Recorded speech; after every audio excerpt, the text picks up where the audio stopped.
Somewhere in Florida right now, a single mature black sapote tree is producing fruit that sells for $12 a pound at farmers markets. And almost nobody growing fruit trees in their backyard knows this tree exists. This is the story of two fruits the commercial food industry buried on purpose: zapotes and custard apples. Not exotic curiosities. Two of the most profitable, most nutrient-dense fruit trees a person can plant in North America today, and the reason you've never heard of them has nothing to do with how they taste. Black sapote, sometimes called the chocolate pudding fruit, produces flesh so rich in vitamin C that one fruit can carry more than 4 times the vitamin C of an orange. Custard apple, its cousin in the same botanical family, holds enough potassium and magnesium that traditional growers in the Philippines and parts of Latin America have used it for decades to manage fatigue and blood pressure without ever calling it medicine. They just called it breakfast.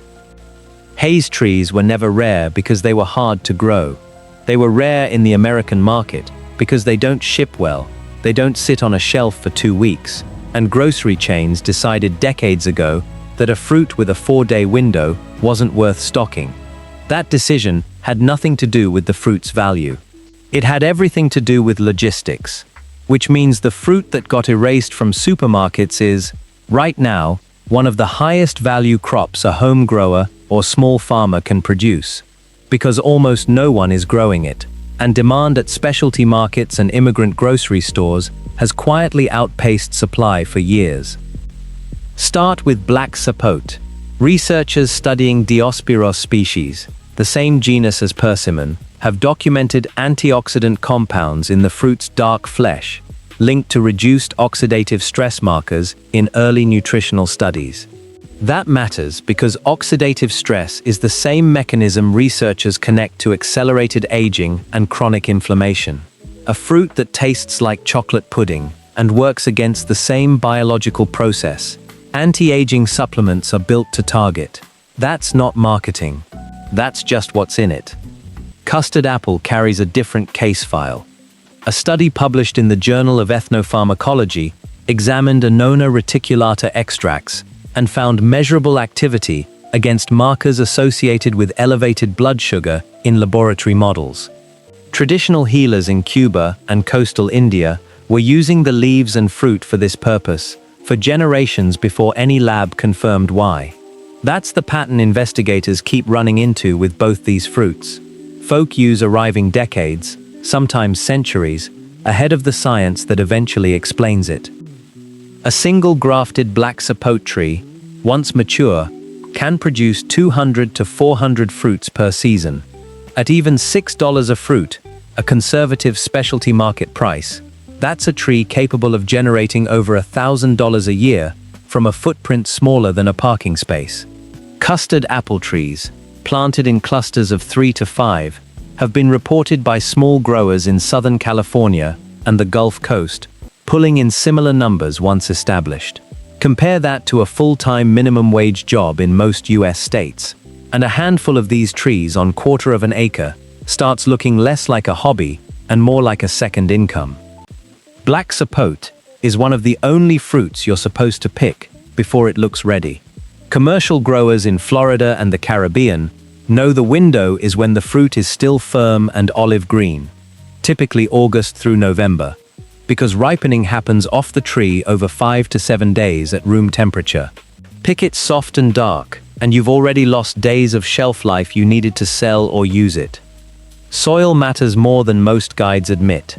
Both trees want well-draining, slightly acidic soil, a pH between 6 and 6.5, and neither tolerates standing water at the roots. Custard apple is even more specific. It wants a dry season to trigger flowering, which is why growers in humid Gulf regions sometimes get lush trees with disappointing fruit set. Controlling water in late winter, cutting back almost entirely for 6 to 8 weeks, is the detail commercial orchards in India use, and most hobby guides leave out entirely. Signs of readiness on custard apple are visual and almost unmistakable once you know them. The segmented skin softens between the bumps, and the fruit gives slightly under thumb pressure, usually October through December depending on climate zone. Harvest with pruning shears, never by pulling, since torn stems open the fruit to rot within a day. Once picked, both fruits store best at room temperature, out of direct sun, and neither belongs in the refrigerator until fully ripe.